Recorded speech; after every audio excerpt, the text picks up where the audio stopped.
నమస్కారం. న్యాయసేవ కార్యక్రమానికి స్వాగతం.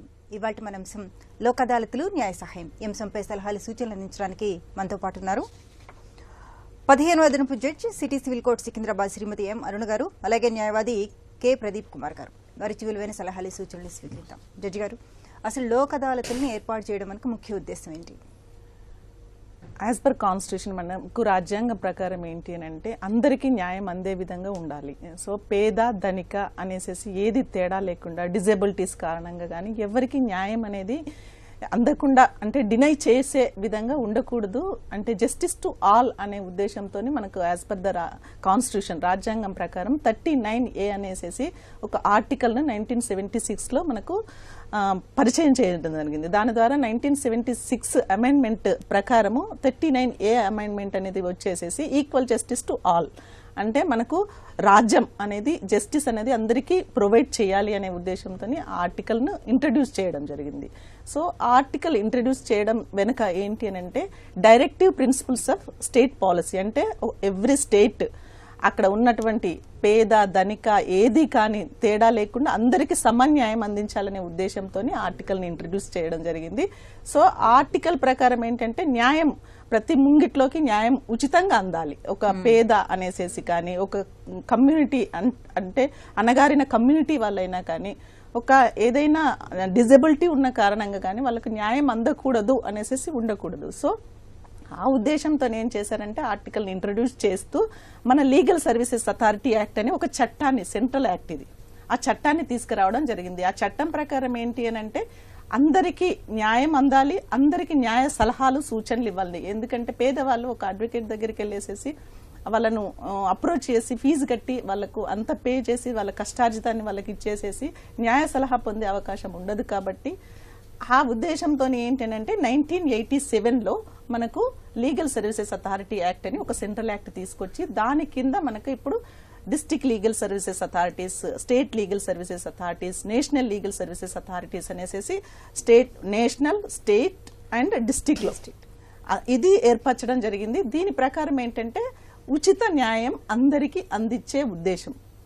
అంటే అది ఎవరు ప్రొవైడ్ చేయాలంటే గవర్నమెంట్ ప్రొవైడ్ చేయాలి. దీనికంటూ ఒక యాక్ట్ ఉండాలి. యాక్ట్ దాన్ని ఫాలో అవ్వడానికి ఒక ఫోరం ఉండాలి. ఆ ఫోరం ఏంటంటే ఈ మనం లీగల్ సర్వీసెస్ అథారిటీ యాక్ట్లో మనం ఒక ఫోరాన్ని ఏర్పాటు చేసి ఆ ఫోరంకి వెళ్తే మనకు ఉచిత సలహాలు, ఉచితంగా అడ్వకేట్ని అపాయింట్ చేయడము, ఆ ఫోరం నుంచే వాళ్ళకు అమౌంట్ అంటే రెమ్యూనరేషన్ ఇవ్వడము అలాంటివి జరుగుతూ ఉంటాయి అన్నట్టు. సో దీని వెనకాల ఉన్నది ఏంటంటే మనకు ఎప్పటికైనా మనకు స్టేట్ అందించేది ఏంటంటే అన్నిటితో పాటు న్యాయం అందించాలి.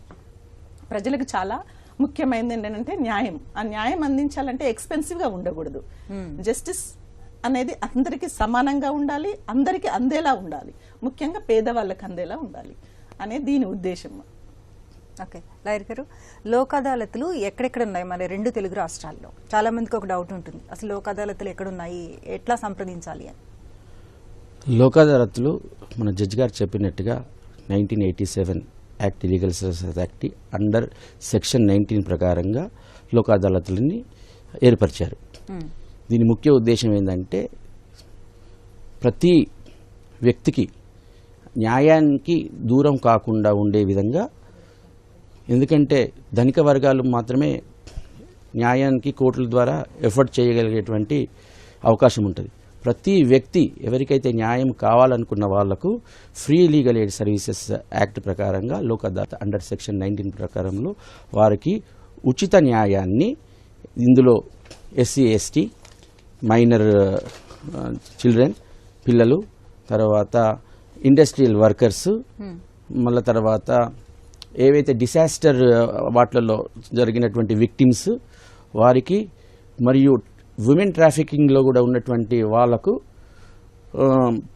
సీనియర్ సిటిజన్స్కు, అదేవిధంగా వాళ్ళ యొక్క వార్షిక ఆదాయం తక్కువ ఉన్నటువంటి పేద ప్రజలకు ఉచిత న్యాయ సేవను లీగల్ సర్వీస్ అథారిటీస్ వాళ్ళు ఏర్పరుస్తారు. ఇది జడ్జి గారు చెప్పినట్టుగా మండల, తాలూకా నుంచి district levels legal service authority, taluka legal service authority, తర్వాత state legal service authority, national legal service authority వారు ప్రతి ఇప్పుడు సెప్టెంబర్ 12th నాడు నేషనల్ లోక్ అదాలత్ అనేది పెద్ద కార్యక్రమాన్ని చేపడుతున్నారు. ప్రతి జిల్లాలోనూ స్టేట్లోను తర్వాత నేషనల్ లెవెల్లో ఇట్టి కార్యక్రమానికి అందరూ అర్హులే. ఈ ముఖ్య ఉద్దేశము లోక్ అదాలత్ని నిర్వహించడానికి ప్లస్ కాన్స్టిట్యూట్ చేయడానికి ఏంటంటే చాలా సంవత్సరాలుగా కోర్టులందు పెండింగ్ ఉన్నటువంటి దావాలు త్వరితగతిన పరిష్కరించుకోవడానికి ఒక చక్కటి మార్గం ఇది. దీంట్లో ఏ విధమైనటువంటి పైసా ఖర్చు ఉండదు. ఇద్దరు తమ పార్టీలు ఇరువురు కూడా రాజీ కుదుర్చుకునేటువంటి పెండింగ్ ఉన్న కేసులను కూడా కోర్టుకు అప్లికేషన్ మెమో ద్వారా లోక్ అదాలత్కు పంపించుకునే విధంగా ఏర్పాటు చేసుకుని రిఫర్ చేసుకుని అక్కడ రాజీపడి తమ యొక్క కేసులను ఎన్నో సంవత్సరాల నుంచి పెండింగ్ ఉన్నటువంటి వాటిని త్వరగతిగా సత్వరంగా పరిష్కరించుకునేటువంటి అవకాశం ఉంది. ఇందులో తీసుకుందామండి, మళ్ళీ కంటిన్యూ చేద్దాము. అజయ్ కుమార్ గారు కర్నూలు నుంచి. హలో అజయ్ గారు చెప్పండి. మేడం మరి కర్నూలు జిల్లా నా పేరు అజయ్ కుమార్. ఓకే, హైకోర్టులో సివిల్ కేసు ఉంది. దేనికి సంబంధించండి? మీరు టీవీ వాల్యూమ్ తగ్గించండి. మేడం హైకోర్టులో సివిల్ కేసు ఉంది మేడం. అది దేనికి సంబంధించి? సివిల్ సంబంధించి 1983 కొనుక్కున్నారు. అజయ్ గారు మీ వాయిస్ క్లియర్ గా లేదండి. 1983లో అగ్రిమెంట్ ద్వారా మా నాన్నగారు కొనుగోలు చేసినారు మేడం. ఓకే, భూమిని కొనుగోలు చేశారు. అవును మేడం. జాయింట్ కలెక్టర్ దాన్ని అదే సాదా బైనాన్ ద్వారా అప్లై చేసుకోనందున మేము క్యాన్సిల్ చేసినామని పట్టదారు పాస్బుక్ క్యాన్సిల్ చేసినారు మేడం. దాన్ని హైకోర్టులో అప్పీల్ చేసినాం మేడం. అక్కడ కేసు నడుస్తుంది. వాళ్ళు మా కమ్యూనిటీ ఇంతవరకేమి అబ్జెక్షన్ చేయలేదు మేడం. ఓకే, వాళ్ళు ఇప్పుడు హైకోర్టులో వచ్చేసి ఇంప్లీడ్ అయినారు మేడం. వాళ్ళు జిల్లా కోర్టులో ఏమని వచ్చిందండి జడ్జిమెంట్? లేదు మేడం, జిల్లా కోర్టుకి వెళ్ళలేదు మేడం. కేసు ఇది డైరెక్ట్ గా హైకోర్టుకి వెళ్ళారా? ఏమని వెళ్ళారు? కేసు నడిచింది మేడం జాయింట్ కలెక్టర్ దగ్గర. ఓకే, కలెక్టర్ దగ్గర నడిచింది. ఓకే, అక్కడ అదే సర్వే నంబర్ వేరే వాళ్ళు మా భూమిని మిగతా భూమిని అంత కలిపి ఒకటే దాంట్లో ఇచ్చినారు madam.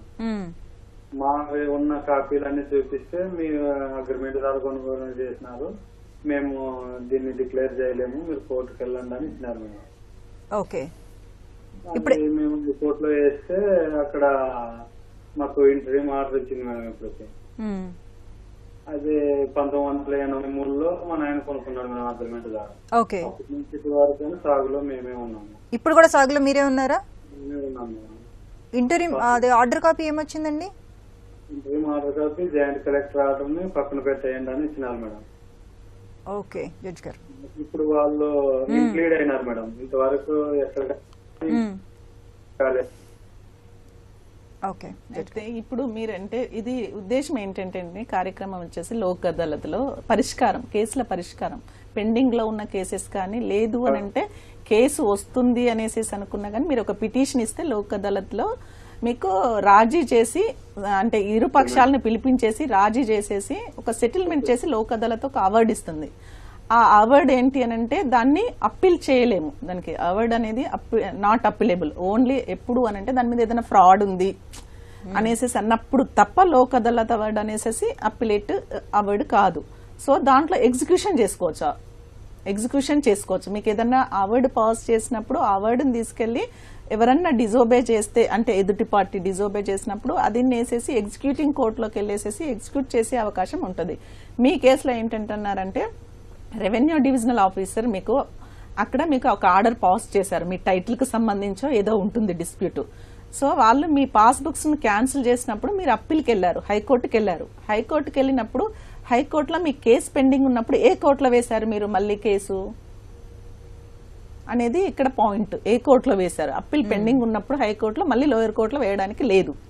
Okay, once appeal is pending before the higher court then మళ్ళీ లోయర్ కోర్టులో వేయడానికి లేదు. ఆర్డర్స్ ఇచ్చినా నాట్ బైండింగ్ మళ్ళీ అక్కడ. సో మీరు ఏ గ్రౌండ్ కింద వేశారు, లోయర్ కోర్టులో వచ్చేసి మీకు ఏ కోర్టు ఆర్డర్ ఇచ్చింది అనేసి కావాలి. ఇప్పుడు మళ్ళీ మీరే అంటున్నారు వాళ్ళు వచ్చేసేసి ఇంప్లీడ్ అయ్యారు అనేసి. Any party can implead, petition వేసుకుంటారు, వాళ్ళు వచ్చేసి ఇంప్లీడ్ అవుతారు. ఇంప్లీడ్ అయిన తర్వాత కోర్టు కన్సిడర్ చేస్తే okay they are the necessary party అంటే వాళ్ళు ఉండకుండా కేసు సాగదు, జరగదు, అవార్డు ఇచ్చినా గానీ అది వేస్ట్ అవుతుంది అనేసి అనుకుంటే వాళ్ళను పార్టీగా చేరుస్తుంది. Okay. పార్టీగా చేరినప్పుడు వాళ్ళు ఏ రిలీఫ్ కోసం వాళ్ళు వచ్చారు, ఇంప్లీడ్ అయ్యారు అనేది కావాలా, వాళ్ళు నాది అని క్లెయిమ్ చేస్తున్నారా, లేకపోతే ఈ ఆబ్వియస్లీ అది సాదా బయనామా ఏదైతే ఉందో అది ఫేక్ ఫాల్స్ క్రియేటెడ్ అనేసి అంటున్నారా, అసలు ఏ గ్రౌండ్ మీద వాళ్ళు ఇంప్లీడ్ అయ్యారు, వాళ్ళకి ఇంట్రెస్ట్ ఏముంది అదంతా క్లియర్ గా చూస్తే తప్ప మనం చెప్పలేము సివిల్లో. అండ్ ఇంకొకటి అండి, ఇప్పుడు హైకోర్టులో కేసు ఉందంటున్నారు కదా, దాన్ని లోక్ అదాలత్లో పరిష్కరించుకోవడానికి వీలుంటుందంటారా? ఇప్పుడు any court at any stage మనం కాంప్రమైజ్ అనేది, ఇప్పుడు నల్సా ఉంటుంది, national legal services authority, state legal services authority, district legal services authority, high court లెవెల్లో హైకోర్టు లీగల్ కమిటీ ఉంటుంది, తాలూకా లీగల్ కమిటీ ఉంటుంది. ఏ కేసు అయినా ఎక్కడైనా ఏ స్టేజీలోనైనా కాంప్రమైజ్ అవ్వచ్చు. కానీ కాంప్రమైజ్ అవ్వాలి అని అంటే ఆ పరిధిలోకి రావాలి. కాంప్రమైజ్ కాంపౌండబుల్, నాన్ కాంపౌండబుల్ అంటారు కేసెస్. కాంపౌండబుల్ అవుతాయి అంటే కాంప్రమైజ్ అవ్వదగిన నేరాలు, అవ్వదగిన కేసులు అయితేనే కాంపౌండ్ చేస్తారు. కాంపౌండబుల్, నాన్ కాంపౌండబుల్ అంటారు, అవి కాంప్రమైజ్ అయ్యే అవకాశం. ఇప్పుడు ఈ కేసులో అయితే మాత్రం వేసుకోవచ్చు. Civil cases, all civil cases are compoundable. Okay. ఏ స్టేజ్ లో అయినా ఇరు పార్టీలు వెళ్ళేసి మేము లోక్ అదాలత్లో ఇట్లా మమ్మల్ని రెఫర్ చేయండి, మేము కాంప్రమైజ్ అవ్వడానికి సిద్ధంగా ఉన్నాము అని అంటే, ఎక్కడైతే పెండింగ్ ఉందో ఆ మ్యాటర్ను అక్కడికి సంబంధించిన కమిటీకి పంపించేస్తే అక్కడికి వీళ్ళిద్దరిని పిలిచి కాంప్రమైజ్ మాట్లాడి, టర్మ్స్ ఆఫ్ కాంప్రమైజ్ మాట్లాడి ఒక అవార్డు అనేది ప్రిపేర్ చేసి వాళ్ళిద్దరికి అనుకూలంగా అవార్డును పాస్ చేస్తారు. ఆ అవార్డు పాస్ చేసినప్పుడు చేద్దాం. అశోక్ గారు నెల్లూరు నుంచి. హలో అశోక్ గారు, నమస్తే అండి, చెప్పండి. హలో మేడం, మనీ సూట్ వేసాం మేము 2024 లో. ఓకే. 2025 లో కేసు విన్ అయ్యాము. దాని తర్వాత ఈపీ పిటిషన్ వేద్దామంటే మా లాయర్ ఉండి ఆ ఉండేది వేరే ఊర్లో, మీరు అక్కడ పోయి వేసుకోవాలి, మీరే లాయర్ చూసుకోండి అన్నారు. ఎంతమంది లాయర్ కన్సల్ట్ అయినా కానీ ఊర్లో ఆమె పేరున ఏమీ లేవు ఆస్తులు, కాబట్టి మేము చేయలేము అంటున్నారు. చెక్ బౌన్స్ కేసా అండి? చెక్ బౌన్స్ కేసా? ప్రామిసరీ విన్ అయ్యాం. అయితే వేరే లాయర్ తీసుకెళ్తే మా దగ్గర ఆస్తి ఏం లేదు ఆ పేరు మీద, మీరు ఏదైనా ఆస్తి ఉన్నట్టు ప్రూఫ్ తీసుకొని రండి, లేకపోతే హౌస్ ట్యాక్స్ రిసిప్ట్ ఇవి ఏమైనా ఉంటేనే చేస్తాము, లేకపోతే ఏమో చేయలేము. ఇంకా అరెస్ట్ అంటే ఆడ మనిషికి అరెస్ట్ ఉండదు, ఏం చేయలేము అని చెప్పారు. అందుకే పెండింగ్ పడిపోయింది, మీరు ఏమైనా హెల్ప్ చేస్తారని. ఆవిడ పేరు మీద ఏమైనా ఆస్తులు ఉన్నాయండి? మరి ఒక ఇల్లు ఉందండి, అన్రిజిస్టర్డ్ హౌస్ ఉంది, దాని మీద వాళ్ళ ఊరు వాళ్ళు రాసిచ్చారనమాట, మనం నలుగురు కలిసి 2018 లో. ఈ కానీ మీరు చెప్పిన స్పెసిఫైడ్ డేట్ లో ఈ డబ్బులు కానీ ఇవ్వకపోతే మేము ఇల్లు అమ్మి మీకే ఇస్తామని రాసిచ్చారు ఒక వైట్ పేపర్ మీద. అదొకటి ఉంది. ఓన్లీ వైట్ పేపర్ మీద రాసిచ్చారా? అవునండి. ఓకే జడ్జ్ గారు, అయితే మీరు ఏంటంటే రికవర్ ఆఫ్ మనీ సూట్ వేశారు, ప్రామిసరీ నోట్ మీద వేశారు, అంతే కదండి? అయితే రికవర్ ఆఫ్ మనీ సూట్ వేసినప్పుడు ఏంటంటే ఉమెన్ అరెస్ట్ చేయడానికి లేదు మేడం. రికవర్ మనీ సూట్ లో, రికవర్ ఆఫ్ మనీలో ఉమెన్ అరెస్ట్ చేయడానికి లేదు, మేల్ పర్సన్ నే అరెస్ట్ చేయొచ్చు. ఎప్పుడు అరెస్ట్ చేయొచ్చు అని అంటే అతనికి ప్రాపర్టీస్ ఉండి అవాయిడ్ చేస్తూ అమ్ముకొని ఇతని కేసుకు సంబంధించిన ఏదైతే డిగ్రీ అమౌంట్ ఉందో అది ఇవ్వకుండా అవాయిడ్ చేస్తున్నాడు అన్నప్పుడు మాత్రమే ఇతను రీజన్స్ చూపిస్తే కోర్టు నమ్మితే అప్పుడు అరెస్ట్ అనేది లాస్ట్ రిసార్ట్, లాస్ట్, అది ఫైనల్. ముందే అరెస్ట్ చేసి పంపించదు రికవర్ ఆఫ్ మనీ సూట్ లో. ఉమెన్ ను అరెస్ట్ చేయడానికి లేదు. మీరు ఇందాక అంటున్నారు ఏంటంటే ప్రాపర్టీ ఉంది కానీ అది అన్రిజిస్టర్డ్ ప్రాపర్టీ అంటున్నారు. అన్రిజిస్టర్డ్ ప్రాపర్టీ అనేసి అటాచ్ చేయడానికి లేదు, ఎందుకంటే unless the property stands on the name of the debtor. ఎవరైతే ఈ డెటార్ ఉన్నారో వాళ్ళ మీద ప్రాపర్టీస్ ఏమన్నా ఉంటేనే అరెస్ట్ చేయొచ్చు. ఇంకొకటి ఏముంటుందంటే ఇన్ ఫ్యూచర్ లో ఏదొచ్చినా గానీ మళ్ళీ డిగ్రీని ఎగ్జిక్యూట్ చేసుకునే అవకాశం ఉంటుంది ఇతనికి. సో ఇంకొకటి ఏమంటున్నారంటే ఆమె వేరే ఊర్లో ఉంది కాబట్టి అక్కడికి వెళ్ళేసేసేయాలి అనేసి అంటున్నారు. అది రాంగ్. ఎక్కడ ఉన్నా గానీ నువ్వు ఇక్కడ ఉన్నావు కాబట్టి డిగ్రీ ఏ కోర్టు పాస్ చేసిందో ఆ కోర్టు నుంచే డిగ్రీ ఎగ్జిక్యూట్ చేసుకోవచ్చు. అన్లెస్ ప్రాపర్టీస్ అనేసి డిఫరెంట్ ప్లేస్ లో ఉంటాయి అనుకోండి. ఇప్పుడు డిగ్రీ పాస్ చేసింది ఒక కోర్టు, ప్రాపర్టీస్ మాత్రం డిఫరెంట్ జ్యూరిస్డిక్షన్ లో ఉన్నప్పుడు ట్రాన్స్ఫర్ ఆఫ్ డిగ్రీ అంటారు. ఈ కోర్టులో వేసి ట్రాన్స్ఫర్ చేయండి, ఆ కోర్టుకు ఎక్కడైతే ప్రాపర్టీస్ ఉన్నాయో అక్కడికి ట్రాన్స్ఫర్ చేసి అక్కడ అటాచ్ చేయండి అని అంటే అది ఎగ్జిక్యూటింగ్ కోర్ట్ అవుతుంది. ఆ కోర్టు ఏం చేస్తుంది అంటే అటాచ్ చేసేసి అది యాజ్ ఇఫ్ అంటే ఒరిజినల్ కోర్టుకి అయితే రైట్స్ ఉన్నాయో ఆ రైట్స్ అన్ని ఆ కోర్టుకు వచ్చేసి ఆ కోర్టు ప్రాసెస్ ఫాలో అవుతుంది. ప్రాపర్టీస్ లేకపోతే మాత్రం ఏమి చేయడానికి లేదు.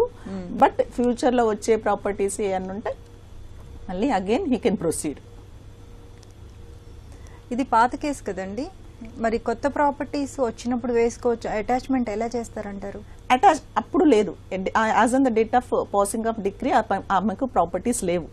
బట్ ఇన్ ఫ్యూచర్ లో ఎప్పుడైనా వస్తున్నాయి, వచ్చినప్పుడు ఆ ప్రాపర్టీస్ ఉన్నాయి కాబట్టి డిగ్రీని ఎగ్జిక్యూట్ చేయండి అనేసి వేసుకోవచ్చు. ఓకే, అంటే ఇప్పుడు జాయింట్ ప్రాపర్టీ ఉంటుంది, అది share జాయింట్ కింద ఉంటుంది. వస్తుంది. ఈమె షేర్ ఒక 3 years తర్వాత పార్టీషన్ అయిపోతుంది, ఈమె షేర్ వస్తుంది, ఈయనకి డిగ్రీ చేతిలో ఉంది ఉన్నప్పుడు ఆ షేర్ వచ్చిందని అటాచ్ చేయొచ్చు. కాకపోతే జాయింట్ లో ఉన్నప్పుడు అటాచ్ చేయడానికి రాదు, జాయింట్ కాబట్టి పార్టీషన్ అవ్వలేదు కాబట్టి. ఓకే, మరో కాల్ తీసుకుందాం అండి. నాగర్ కర్నూలు నుంచి బాలస్వామి గారు. హలో, నమస్కారం మేడం. నమస్తే అండి, చెప్పండి. నమస్తే మేడం, మాది జూపల్లి గ్రామం మేడం, చారగొండ మండల్, నాగర్కర్నూలు డిస్టిక్. ఏం లేదు మేడం, మా నాయన పేరు మీద భూమి ఉండే, ఎకరా 17 గుంటలు, మొత్తం 4 ఎకరాలన్నర, 4 ఎకరాలన్నర, 3 అన్నదమ్ముళ్ళు. అయితే మా డాడీ పెద్దోడు. అయితే భూమి ఏం చేశాడంటే డాడీ పేరు మీద కొంచెం భూమి ఉందని చెప్పి అందరికి పాస్బుక్లు 3కి సమానం చేసిండు డాడీ. ఓకే, ఒక 2-3 గుంటలు ఎక్కువ ఉందని చెప్పేసి ఏం చేశాడంటే పాస్బుక్ తీసుకుపోయారు. పాస్బుక్ తీసుకుపోయి ఏం చేసి వాళ్ళ భూమి వాళ్ళు మొత్తం చేసేసుకొని ఇప్పుడు మాకు వాళ్ళకంతా ఎకరా 17 గుంటలు వాళ్ళకుంది, మాకేమో 28 గుంటలే ఉంది మేడం. ఓకే, అయితే ఎన్నోసార్లు ఎంఆర్ఓ మేడం చారగొండ మండలం పోయినాం, కంప్లైంట్ పెట్టినాము, చేసినాము. అయితే మా భూమి తీసి పక్కకు పెట్టేసిరు, ఎవరు నాన్ పర్సన్ పేరు మీద కాశే అనే వ్యక్తి మీద మిగతా భూమి ఎక్కిచ్చారు మేడం. ఎవరు ఎక్కిచ్చారంటారు? అది ఎవరు ఎక్కిచ్చారో తెలియదు మేడం. ఇక వీళ్ళు అడిగితే మాకు తెలియదు, మా భూమి మేము ఎక్కించుకున్నామని మా బాబాయ్ వాళ్ళు అంటారు. ఆ మేడం ఏమో మీకు భూమి లేదు అని వాళ్ళు ఎవరి పేరు మీద ఎక్కిచ్చారు అంటున్నారు కదా, వాళ్ళు మీకు తెలిసిన వాళ్ళేనా అండి? వాళ్ళు అసలు మా పాలలు కాదు, కులములు కాదు, ఏం కాదు మేడం, ఉట్టిగానే ఓన్లీ కాశీ అని పెట్టిరు, సన్నాప్ లేదు, ఏం లేదు. అసలు ఆ కాశీ అనే పర్సన్ ఉన్నారా? ఆయన లేడు మేడం, చనిపోయిండు ఆయన. ఓకే, ఆయన చనిపోయిండు. ఓకే, అసలు భూమి మా అందుబాటులోనే ఉంది. ఓకే, ఓకే, అర్థమైందండి లాయర్ గారు, మీద ఎక్కట్లేదు మేడం. అర్థమైంది లాయర్ గారు. కరెంట్ రిపోర్ట్ వచ్చినప్పటి నుంచి అనిల్ బాలస్వామి గారు, సార్ ఇప్పుడు ముఖ్యంగా ఇది ఎవరి తాలూకు సంబంధించినటువంటి భూమి అంటే మీ పూర్వీకులదా? మా తాతది. మీ తాతది? మా తాతది. సో ఇప్పుడు మీరు ఎంతమంది దీనికి వారసులు? మీ తండ్రికి మా నాయనతోడ 3 సార్. 3? మా నాయనతోడ 3 అన్నదమ్ములు. మీ నాయనతోడ 3 అంటే మీ బాబాయిలు వాళ్ళు కలిపి 3? 2 బాబాయిలు, మా డాడీ పెద్దోడు సార్. పెద్దోడు. ఎన్ని ఎకరాలు ఉన్నటువంటి ల్యాండ్ ఇది? మొత్తం టోటల్ ఎక్స్టెంట్ ఎంత అండి? 4.5 సార్. సో 4.5 ఎకరాలకు బాపతుగా మీ నాన్నకి ఎంత వచ్చింది?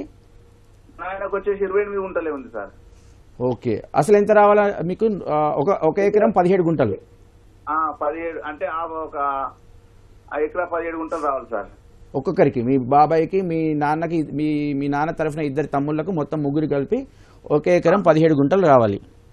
అంతే అనుకుంటున్నా సార్. ఎక్కువ అంటే సరే, ఇప్పుడు మీ సమస్య ఏంటంటే మీకు 28 గుంటలే ఉంది అంటారు. 28 గుంటలే ఉంది. ఎంఆర్ఓ మేడం కడిపోతే అయితే అప్పుడు మా డాడీ పేరు మీద 2002లో 2003లో కరెక్టే ఉన్నా సార్ భూమి. అయితే కొంచెం భూమి ఎక్కువ ఉందని చెప్పేసి మా చిన్నమ్మ మా బాబాయ్ ఏం చేసి పాస్బుక్ తీసుకుపోయారు.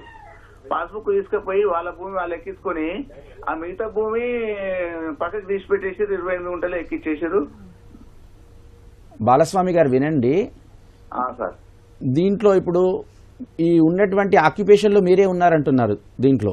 మా డాడీ ఉంది సార్. సో మొదటి నుంచి ఉన్నప్పుడు మీకు దీన్ని సర్వే చేసి ఉండొచ్చు. అంటే మీరు దున్నుకుంటున్నారు, కల్టివేషన్ చేసుకుంటున్నారు కదా ఇప్పుడు?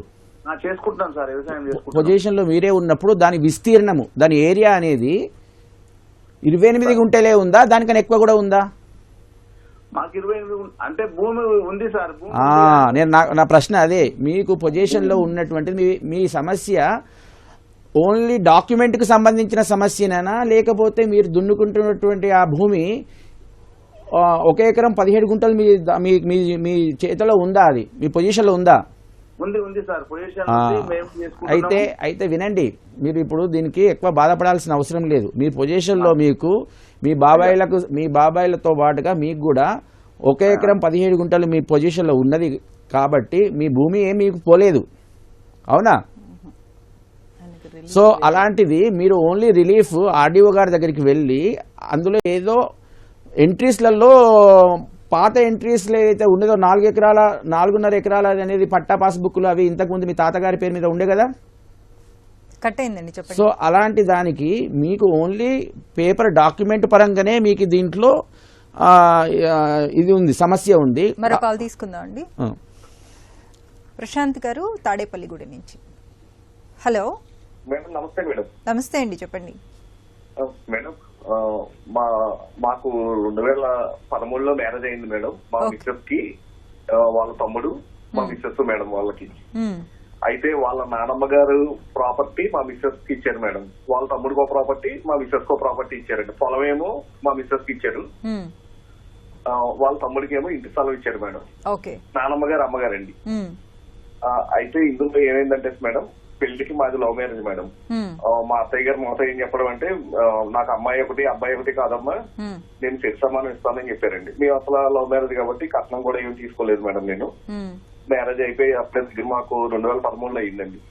ఇప్పుడు మా అత్తయ్య గారు ఏమంటున్నారంటే, ఆ ప్రాపర్టీ ఉందనుకున్నామండి మేము. ఇప్పుడు ఆ ప్రాపర్టీ అమ్మేసి అబ్బాయి దాంట్లో షాపింగ్ కాంప్లెక్స్ కట్టారండి మా మిస్సెస్ కి ఇచ్చిన ప్రాపర్టీ. అది మైనర్ ప్రాపర్టీ దొంగ గిఫ్ట్ డీడ్ కింద మార్చారు మేడం. మార్చి అది కూడా మేము ఈ మధ్యనే చూసుకుంటే వచ్చిందండి. అప్పుడు మీకు ఇస్తాను అన్నప్పుడు మీ పేరు మీద ఏమన్నా రాసి రిజిస్ట్రేషన్ చేశారా, లేకపోతే వీళ్ళనామా ఏమన్నా రాశారా అండి? వీళ్ళనామా కూడా మార్చేశారు మేడం, అది గిఫ్ట్ కింద మార్చేశారండి. ఓకే, మైనర్ ప్రాపర్టీని.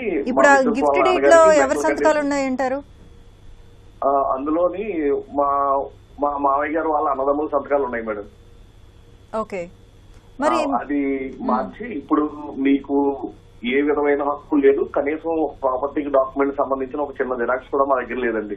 ఫస్ట్ వరకు అమ్మాయి ఒకటి అబ్బాయి ఒకటి కాదని చెప్పి మొత్తం రివర్స్ అయిపోయారు మేడం. మన జనవరిలో చేతనైంది చేసుకోండి అంటే మా మిస్సెస్ తో కూడా టైలరింగ్ చేయించి షాప్ లో చేశారండి. అమ్మాయిని చదివించకుండా అబ్బాయినేమో కాన్వెంట్ లో చదివించారు మేడం. ఫస్ట్ నుంచి కూడా అర్థమైంది జడ్జి గారు. ఇప్పుడు ఏ విధమైన వీలునామాని గిఫ్ట్ గా చేశారు వాళ్ళు పొమ్మంటున్నారు. జడ్జి గారు చెప్తున్నారు వినండి. చూడండి, ఫస్ట్ వీలునామా అని అన్నారు. వీలునామా రాసింది మీకు తెలుసా? విల్లుందా? ఉందండి.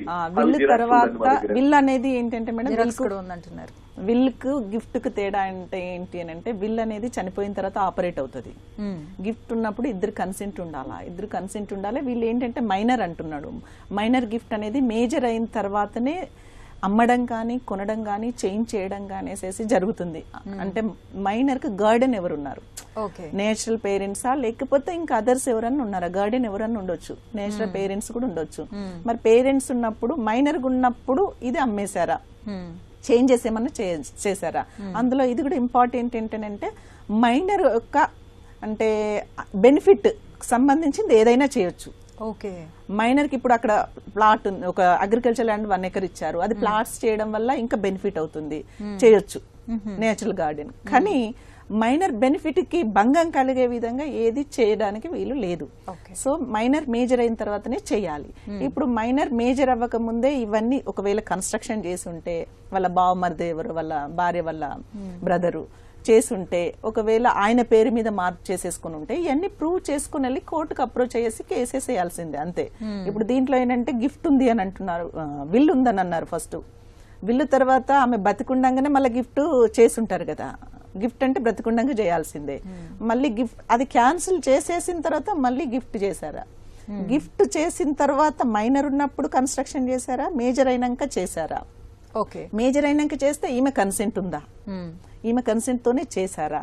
చేస్తే ఆయన చెప్తున్న దాన్ని బట్టి చూస్తే అసలు లేదనిపిస్తుంది. ఆవిడకి తెలియకుండానే చేస్తారు. ఈ మధ్యనే డాక్యుమెంట్స్ ఏం లేవు అంటే జస్ట్ డాక్యుమెంట్ నంబర్ ఉన్నా గానీ మనం సిఏ వేసేసుకుని రిజిస్ట్రేషన్ ఆఫీస్ నుంచి డాక్యుమెంట్స్ తెచ్చేసుకుని ఒక అడ్వకేట్ ని ఎవరినైనా అప్రోచ్ అయ్యి, లేకపోతే న్యాయ సేవా సంస్థ ఉంది కదా అక్కడికైనా అప్రోచ్ అయితే వాళ్ళు లీగల్ ఎయిడ్ ఇస్తారు వాళ్ళు. సో న్యాయ సలహాలు ఏమైనా కావాలంటే అప్రోచ్ అవ్వచ్చు. అప్రోచ్ చేసి అక్కడ అన్ని డాక్యుమెంట్స్ చూపిస్తే కానీ మనం ఇలాంటి సమస్య ఇది అనేసి క్లారిటీగా చెప్పే అవకాశం ఉండదు. ఇప్పుడు గిఫ్ట్ అన్నారు, విల్ అన్నారు కాబట్టి అసలు గిఫ్ట్ లో ఏం రాసింది, విల్లులో ఏం రాసింది, ఏం ప్రాపర్టీస్ రాసున్నాయి, అసలు ఎవరు గార్డియన్, అసలు అది సెల్ఫ్ అక్వైర్డా, యాన్సిస్టర్లా, జాయింట్ ఫ్యామిలీ ప్రాపర్టీయా, అవన్నీ ఉండాలా. నేచర్ ఆఫ్ ప్రాపర్టీస్ ఉండాలా. ప్లస్ అది యాన్సిస్టర్లు అయితే అందరికీ రైట్ ఉంటుంది, జాయింట్ ఫ్యామిలీ అయితే ఈక్వల్ రైట్స్ అందరికీ ఉంటుంది, సెల్ఫ్ అక్వైర్డ్ మాత్రం ఒక్కరికే ఉంటుంది రైట్ వాళ్ళకే. సో దాంట్లో నేచర్ ఆఫ్ ప్రాపర్టీస్ ఉండాలి, మనకు డాక్యుమెంట్ అంటే బేసిక్ డాక్యుమెంట్ ఏంటి అనేసి ఉండాలా, దాంట్లో కంటెంట్స్ ఏం రాశారనేసి ఉండాలా. ఇవన్నీ చూస్తే తప్ప మనం ఇది అనేసి చెప్పే అవకాశము ఉండదు అన్నట్టు. మరో కాల్ తీసుకుందాం అండి. చలపతిరావు గారు తెనాలి నుంచి. హలో హలో, చలపతిరావు గారు చెప్పండి. నమస్కారం అండి. నమస్తే అండి. మా నాన్నగారు వీలునామా రాసి వెళ్ళిపోయారండి. ఓకే. ఆ వీలునామా రిజిస్ట్రేషన్ చేయించాం. ఆడపిల్లలు కూడా సంతకాలు అవసరం అండి నమ్మాలంటే. వీలునామాలు ఎవరి పేరు రాశారండి? మా అబ్బాయి పేరు రాశారండి. మీ ఫాదర్ కి ఆస్తి ఎలా వచ్చింది? సాధ్యతం. ఓకే, లాయర్ గారు. ఇంతకుముందు జడ్జి గారు చెప్పినట్టుగా వీల్ డీడ్ అనేది ప్రతి వ్యక్తి తన స్వార్జితమైనటువంటి సెల్ఫ్ ఎక్వైర్డ్ ప్రాపర్టీస్ అంటారు. హలో, మరి ఇంకోటి అండి. చెప్పండి. హలో, చెప్పండి. ఇప్పుడు ఆడపిల్లలు కూడా అక్కెళ్ళింది కదండి తండ్రి స్వాధ్యతంలో. అయితే అది అది అది మీరు ఆయన చెప్పారు ఇంతకు స్వార్జితం అని ముందే. చెప్పారు కదండి మీరు. ఒక మాట ఏనండి, స్వాధ్యతంలో ఆడపిల్లలు కూడా అక్కెళ్ళేటప్పుడు ఆడపిల్ల అత్తగారింటికి వెళ్ళినాక అత్తగారింటి పేరు పెట్టుకుంటారు కదా, ఆయన పేరు పక్కన ఇంటి పేరు. ఇంటి పేరు మార్చినప్పుడు వీళ్ళకి అక్కెట్టియాలి. వాళ్ళు లాయర్ పంపించారు. బ్రదర్ మీ ప్రశ్న అర్థమైంది, మీ సమస్య అర్థమైంది. మీరు ముందుగా చెప్పారు మీ నాన్నగారి స్వార్జితమైనటువంటి ఆస్తి అని చెప్పారు. ఆస్తులు రెండు రకాలు, స్థిరాస్తులు, చరాస్తులు. అవునండి. ప్రతి మనిషి తన జీవిత కాలంలో ఆర్జించినటువంటిది ఫస్ట్ స్వార్జితమే ఉంటుంది. అతను తన జీవిత కాలంలో ఎవరి పేరు మీద కూడా తన ఆస్తిని ఇతరులకు చెందే విధంగా ఏ డాక్యుమెంట్ కానీ, ఉదాహరణకు మీరు చెప్పినట్టుగానే వీల్నామా అనేది ఎప్పుడు ఆపరేట్ అవుతుంది, ఎప్పుడు వస్తుంది అనేది అంటే ఆ ఎగ్జిక్యూట్ చేసినటువంటి టెస్టేటరు చనిపోయిన తదనంతరమే వారికి ఇష్టమైనటువంటి వారికి, తన కుమార్తెలకే కాదు, తన పిల్లలకే కాదు, తన భార్యకే కాదు, దారిన పోయే దానయ్య కూడా ఇచ్చేటువంటి హక్కు స్వార్జితమైనటువంటి ఆస్తులకు ఉంటుంది. మనం ఎన్నో చూసాం. నాకు అర్థమైంది. ఇప్పుడు ఇంకొకటి, ఈ వీల్నామా మా అమ్మగారు చాలా కొద్దిగా ఉంటే పొలం అది వాళ్ళు రాయనట్టు పంపించారు. మా అమ్మగారు చనిపోతే. మీ సమస్య రెండు రకాలుగా చెప్తున్నారు. మొదలు మీరు అడిగిన సమస్య ఏంది అంటే మీ తండ్రి గారికి ఉన్నటువంటి ఆస్తిని వీల్నామా ద్వారా ఇచ్చారంటున్నారు. ఆ వీల్నామాలో ఎవరి పేరైతే ప్రస్తావిస్తారో వాళ్ళే దాని బెనిఫిషియరీస్. ఆయన ఎవరికైనా ఇచ్చుకోవచ్చు. తన స్వార్జితమైనటువంటి దానికి ఎటువంటి కండిషన్ వీళ్ళకే ఇవ్వాలి, భార్యకే ఇవ్వాలి, బిడ్డలకే ఇవ్వాలి, కొడుకుకే ఇవ్వాలి అనేది ఏది కూడా అసలు సంతకాలు అనేది లేదు. స్వార్జితమైనటువంటి తన యొక్క స్థిరచర ఆస్తులను తన జీవిత కాలంలో ఏ మనిషి అయినా వీల్నామా అనేది చాలా ప్రాథమికమైనటువంటిది. దానికి ఎలాంటి ఖర్చు ఉండదు. రిజిస్ట్రేషన్ కూడా చేయించుకోవాల్సిన అవసరం ఉండదు. అవసరం అనుకుంటే రిజిస్ట్రేషన్ చేసుకోవచ్చు. వీల్నామా అనేది ఇద్దరు సాక్షుల ముందర తను రాసుకున్నటువంటి వీల్నామాలో ఎవరికి చెందుతున్నది తన స్థిర స్థిరాస్తులు అనే విషయాన్ని దాంట్లో తెలిపి ఇద్దరి సాక్షుల యొక్క సంతకాలు తీసుకుని అవసరం అనుకుంటే రిజిస్ట్రేషన్ చేయించుకోవచ్చు. లేదా రిజిస్ట్రేషన్ చేసుకోకుండా అది ఈక్వల్గా అదే ఉంటుంది. దాన్ని మీరెవరైనా కానీ ఈ వీల్నామా సరైనది కాదు అన్న ఆ సమయంలోనే వాళ్ళు కోర్టుకు వెళ్ళొచ్చు. న్యాయపరమైనటువంటిది దాని క్యాన్సిలేషన్ ఆఫ్ వీల్నామా ప్రకారంగా ఇందులో మాకు హక్కులు ఉంటుంది. ఏవేవైతే మీకు సమస్యలు ఉంటాయో ఈ వీల్నామానే సరైనది కాదు, ఇది ఫ్రాడులెంట్గా దీన్ని క్రియేట్ చేశామనేటువంటి ఏదైనా మీకు అనిపిస్తే దాన్ని కోర్టు ద్వారా పరిష్కరించుకోవచ్చు. లోక్ అదాలత్లో కూడా ఇలాంటివి ఏమైనా మీ మధ్యన సమస్యలు ఏర్పడితే, తగాదాలు ఏర్పడితే ప్రీ లిటిగేషన్ కోర్టుకు ఈ లోక్ అదాలత్ యొక్క ముఖ్య ఉద్దేశమే పెండింగ్లో ఉన్న కేసెస్ను త్వరితగతిన పరిష్కరించుకోవచ్చు. కోర్టుకు వెళ్ళక ముందే ఎందుకు మనం ఈ సమస్యలకు కోర్టు ద్వారా తిరగాలి అనేటువంటి అనిపించినప్పుడు ఇరు పక్షాలు కూడా కోర్టుకు ప్రీ లిటిగేషన్ ద్వారా అప్లికేషన్ ఇచ్చుకుంటే అవతలి వాళ్ళకు సంబంధించి ఇచ్చి నోటీసులు పంపించేసి వాళ్ళని పిలిపించి రాజీ కుదుర్చుకునే విధంగా మీకు పరిష్కారం దొరుకుతుంది. దాంట్లో జడ్జి గారు, లోక్ అదాలత్లో ఎలాంటి కేసులు పరిష్కరించబడవు? లోక్ అదాలత్ ఉద్దేశం ఏంటి అంటే త్వరితగతిన కేసుల పరిష్కరణ. కేసెస్ చాలా మన ఇండియాలో చూస్తే చాలా కేసెస్ పెండింగ్ ఉన్నాయి. ఇప్పుడు నా కోర్టులో చూస్తే 6,000 కేసులు పెండింగ్. అంటే ఒక కోర్టుకు మనం అదర్ ఫారెన్ కంట్రీస్తో చూస్తే ఒక కోర్టుకు 500 కేసెస్ ఉంటే మన దగ్గర వచ్చేసి 11,000 పెండెన్సీ ఉన్న కోర్ట్స్ కూడా ఉన్నాయి ఇక్కడ. సో కేసులు పెండింగ్ ఉండడానికి ఏంటి అంటే కోర్ట్స్ ఎక్కువ లేకపోవడము, మనం వర్క్ అనేది మనం ఎంతైనా అంతే చేస్తాం కదా. సో ఇయర్స్ టుగెదర్ నుంచి పెండింగ్ ఉన్న కేసెస్ను కోర్టుకు వచ్చి సామరస్యంగా ఇరు పార్టీలు సామరస్యంగా ఒకసారి క్షణికావేశాలకు వెళ్ళేసేది చిన్న చిన్న కొట్టుకోవడం తిట్టుకోవడం అట్లాంటి కేసులను కూడా ఒక 3-4 years 7 years తిరుగుతారు. ఇలా తిరగకుండా సమయం వృధా చేసుకోకుండా అలానే ఇద్దరు లోక్ అదాలత్లో ఒకరు అవార్డు ఇస్తే ఒకరు ఓడినట్టు కాదు, ఒకరు గెలిచినట్టు కాదు, ఇద్దరు గెలిచినట్టే.